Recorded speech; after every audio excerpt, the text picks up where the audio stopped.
સુરતના ઓલપાડ તાલુકામાં રહેણાંક વિસ્તારમાં દીપડો દેખાયો હતો। રામા પેપર મિલ નજીક જ દીપડો દેખાતા રહેવાસીઓમાં ફફડાટ ફેલાઈ ગયો છે। સુરતના ઓલપાડ તાલુકામાં રહેણાંક વિસ્તારમાં દીપડો દેખાયો હતો। રામા પેપર મિલ નજીક જ દીપડો દેખાતા રહેવાસીઓમાં ફફડાટ ફેલાઈ ગયો છે।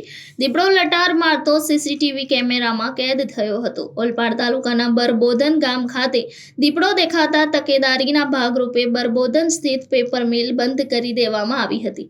આજુબાજુના ગામોમાં દીપડાને લઈને ગભરાટ ફેલાઈ રહ્યો છે। સુરત વન વિભાગે પાંજરા ગોઠવ્યા છે અને વન વિભાગની ટીમ કામે લાગી છે।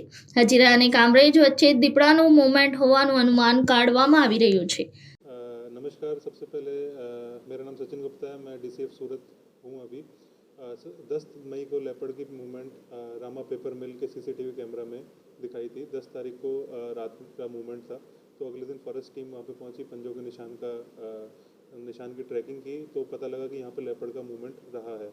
तो उसके लिए हमने वहाँ पे 2 पिंजरे, एक ट्रैप कैमरा उधर लगाया है, और उसके अलावा डेली मॉर्निंग में आसपास के गाँव में और बरबोटन गाँव में लेपर्ड के पंजों के निशान की ट्रैकिंग कर रहे हैं, ताकि लेपर्ड का मूवमेंट का आइडिया लग सके कि लेपर्ड का मूवमेंट किस तरफ है, हजीरा की तरफ है या कामरेज की तरफ है।